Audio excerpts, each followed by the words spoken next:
Hello, everyone. So, till now, we have covered three theories of capital structure, or you can say three approaches to capital structure. First one was net income approach, second, net operating income approach.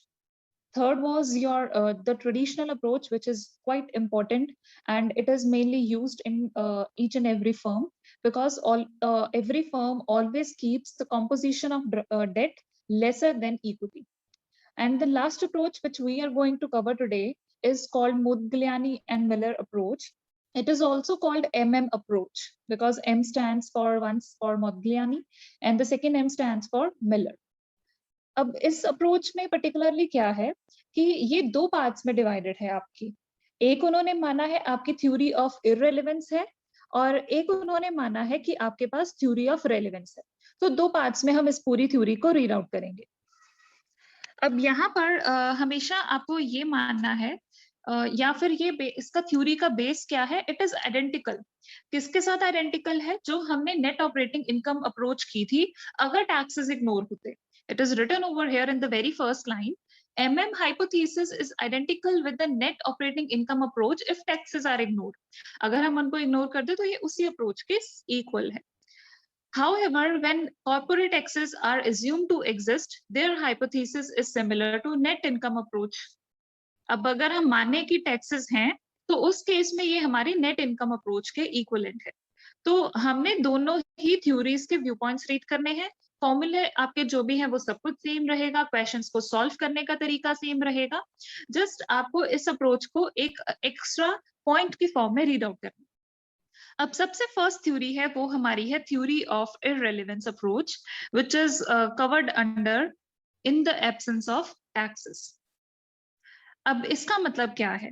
ये जो आपकी theory है ये इस point को clarify करेगी कि आपका जो भी डेट इक्विटी का मिक्स है वो आप कोई भी पॉइंट रख लो, कोई भी ऑल्टरनेटिव रख लो, it is hardly going to make any change to the value of firm and to the overall cost of capital. आप जो मर्जी डेट का कॉम्पोजिशन रख लो, आप चाहे इक्विटी का कोई भी कॉम्पोजिशन रख लो, आपकी जो वैल्यू ऑफ फर्म है वो हर एक ऑल्टरनेटिव में सेम रहने वाली है और आपकी जो कॉस्ट ऑफ कैपिटल है वो भी हर एक कंपोनेंट में सेम रहने वाली है. इसका मतलब जो ये आपकी अप्रोच है ये नेट ऑपरेटिंग इनकम अप्रोच के इक्वल है जो हमने सेकेंड थ्योरी की थी. It is exactly equal to that point. अब इससे क्या है, इसका रीजन क्या है? The reason behind this is that debt is cheaper to equity. चाहे हमारा जो डेट है वो इक्विटी से चीपर होता है. क्यों? क्योंकि वो हमारे टैक्सेस सेव करता है एंड मोर ओवर उनकी एक फिक्स लायबिलिटी है. हम सब कुछ बचा कुचा उनको नहीं देते हैं. With increased use of debt as a source of finance, the cost of equity increases. हम मानते हैं कि हमारा जो डेट है वो इक्विटी से चीपर सोर्स का फाइनेंस है, बट जैसे जैसे डेट को हम ज्यादा यूज करते रहेंगे वो हमारी कॉस्ट ऑफ इक्विटी को इंक्रीज कर देगा. तो इस कॉस्ट ऑफ इक्विटी के इंक्रीज होने से जो हमें पहले एडवांटेज मिला था डेट को यूज करने से वो सब कुछ कैंसिल हो जाएगा. So that is why they have mentioned it is hardly going to make any change. The debt equity mix is irrelevant to the two various criteria. अब यहाँ पर ये आपका एक है थ्योरी ऑफ इररिलेवेंस. अब हम इसका ही काउंटर पार्ट करेंगे which is called theory of relevance. अब यहाँ पर दोनों ही थ्योरीज में अलग अलग ग्राफ्स दिए हैं तो हमने उनको स्टडी करना है पहले. सो हमारे यहाँ पर जो डायग्राम या जो ग्राफ बनेगा it would be like this. आप एक एक्सेस पर लोगे कॉस्ट ऑफ कैपिटल, अगेन वो परसेंटेज में ही होती है, और एक आपका आता है डिग्री ऑफ लीवरेज जो भी आपका रिस्क रहने वाला है या जो आपकी कॉस्ट रहने वाली है ऑफ ईच कंपोनेंट. अब अगर हम देखें आपका जो कॉस्ट ऑफ डेट है वो पहले कुछ टाइम तक नॉर्मल है, फॉल कर रहा है, फिर एक पॉइंट पर आते आते वो इंक्रीज करने लग गया है. अब आपने ये देखा होगा कि जैसे ही आपका जो कॉस्ट ऑफ डेट है वो इंक्रीज कर रहा है, कॉस्ट ऑफ इक्विटी फॉल कर रही है. जैसे ही कॉस्ट ऑफ डेट फॉल कर रहा है, कॉस्ट ऑफ इक्विटी राइज कर रही है. दैट मीन्स दोनों के जो कंपोनेंट्स हैं कॉस्ट ऑफ डेट वो रिवर्स चल रहे हैं. एक टाइम पर एक कॉस्ट का कंपोनेंट तो आपका इंक्रीज करेगा ही करेगा. उसके कारण क्या है, आपका जो कॉस्ट ऑफ कैपिटल ओवरऑल है वो एग्जैक्टली सेम जाने वाला है, सेम रहेगा, उसमें कोई भी चेंज नहीं आएगा. It is stable in all the alternatives. तो ये आपके उस थ्योरी को पूरी तरह से जस्टिफाई करता है. अगर आपको थ्योरेटिकल क्वेश्चन आता है you have to draw this graph very carefully because आपका जो ग्राफ है वो आपकी थ्योरी के मेन मीनिंग को डिपेक्ट करना चाहिए. Now moving on to the next part of this theory. अब यहाँ पर अगर हम चेक करें तो हमारे पास जो सेकंड है वो ये है कि वो कॉर्पोरेट टैक्सेस को अज्यूम करते हैं। कॉर्पोरेट टैक्सेस को अज्यूम करने का मतलब कि वो एग्जिस्ट करेंगे, उनको आपको जहां पर भी क्वेश्चन में अप्लाई करना होगा आप करोगे। तो उसके कारण क्या है कि ये एक अप्रोच कहती है कि आपको इनसे फायदा होगा। आपका जो एक कैपिटल स्ट्रक्चर है वो दूसरे कैपिटल स्ट्रक्चर से जरूर डिफरेंट होगा। तो जहां जहां पर भी आप डेट का यूज करोगे या ज्यादा यूज करोगे वहां वहां पर आपका कॉस्ट ऑफ कैपिटल ओवरऑल जो है वो रिड्यूस होगी और आपकी फर्म की वैल्यू इंक्रीज होगी। मीन्स जो आपकी ये अप्रोच है which is present when there are taxes, ये आपकी इक्विवेलेंट है योर नेट इनकम अप्रोच के, जो हमने वेरी फर्स्ट अप्रोच की थी, जहां पर हमने माना था with use of debt your net overall cost of capital will reduce and the value of firm will increase. तो उसके इक्विवेलेंट है।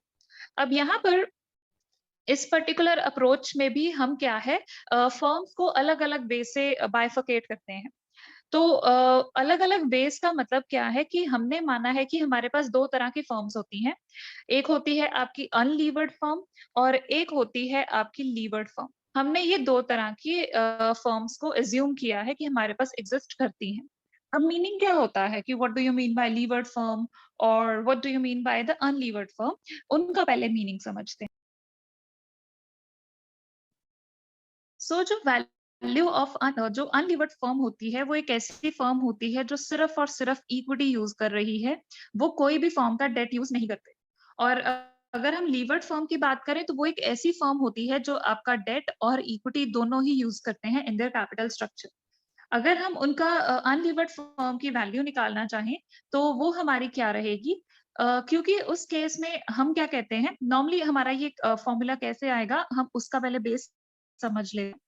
हमने अभी तक क्या किया है कि हमारी जो वैल्यू ऑफ फर्म होती है वो firm is equal to value of equity and value of debt रहती है। अब अगर हम यहाँ पर फर्स्ट केस देखें, फर्स्ट केस का मतलब क्या है कि हम सिर्फ इक्विटी ले रहे हैं, डेट नहीं ले रहे। मतलब उस केस में जो हमारी वैल्यू ऑफ फर्म होगी वो किसके इक्वल होगी, योर वैल्यू ऑफ इक्विटी। ये हमारा फॉर्मूला रहेगा बिकॉज डेट उस केस में 0 आ गया। अब हमने वैल्यू ऑफ फर्म का एक और फॉर्मूला किया है कि जो वी होता है it is equal to your EBIT upon K O. हमने ये पार्ट भी किया है।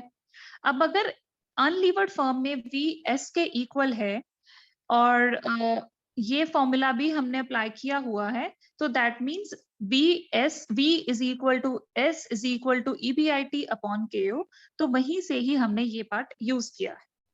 अब यहाँ पर प्रॉब्लम ये है कि क्योंकि हम यहाँ पर टैक्सेस एज्यूम कर रहे हैं तो हमें 1 माइनस टी अप्लाई करना पड़ेगा। अदरवाइज अगर टैक्सेस ना होते तो हम यहाँ पर 1 माइनस टी अप्लाई नहीं करेंगे।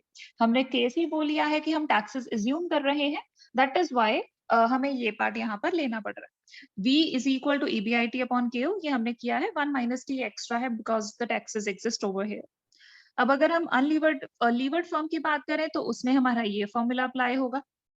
अब क्या है, हमने एस की वैल्यू निकाल ली है, मतलब हमने अनलीवर्ड फर्म की वैल्यू निकाल ली है, उसमें ही हम डेट को ऐड कर देंगे तो हमारी वैल्यू ऑफ लीवर्ड फर्म आ जाएगी।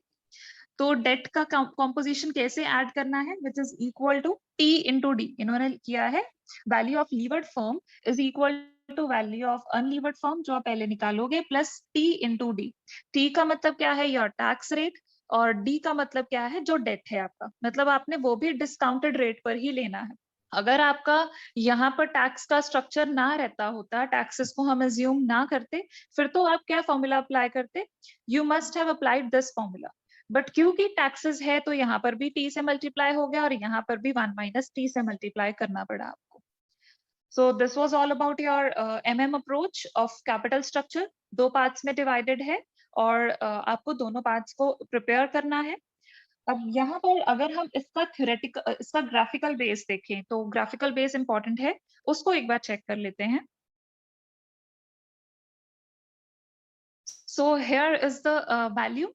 अब यहाँ पर आप चेक करो, उन्होंने लीवर्ड फर्म और अनलीवर्ड फर्म दोनों की अलग अलग से ही वैल्यू आपको शो की है। ये उन्होंने इसलिए किया है, ये शो करने के लिए। नॉर्मली डिफरेंस क्यों क्रिएट किया गया, अभी तक हमने किसी भी जगह पर लीवर्ड अनलीवर्ड फर्म्स की अलग अलग नहीं निकाली है, वो इसीलिए ही शो किया गया है ताकि आपको ये पता चल सके कि टैक्स कंपोनेंट के ऐड होने से और डेट के ऐड होने से आपको क्या फायदा मिलता है। तो here they have mentioned कि अगर आप सिर्फ इक्विटी यूज कर रहे हो तो आपकी जो फर्म की वैल्यू है वो स्ट्रेट रह रही है, there is no difference. But जैसे ही आप डेट का कॉम्पोजिशन ऐड करते हो, आप लीवर्ड फर्म बन जाते हो, तो आपकी जो वैल्यू है फर्म की वो इंक्रीज हो जाएगी। तो ये हमारा एक पार्ट रहता है जो हम उन्होंने ग्राफिकल प्रेजेंटेशन के थ्रू आपको शो किया, the difference and the gain or the advantage which a levered firm is taking in the form of higher value of firm in contrast to the value of unlevered firm. So I hope you would have understood the topic. We will be doing the practical questions of this theory in our live session. Thanks for watching. If you like the video, do like it and do subscribe our channel.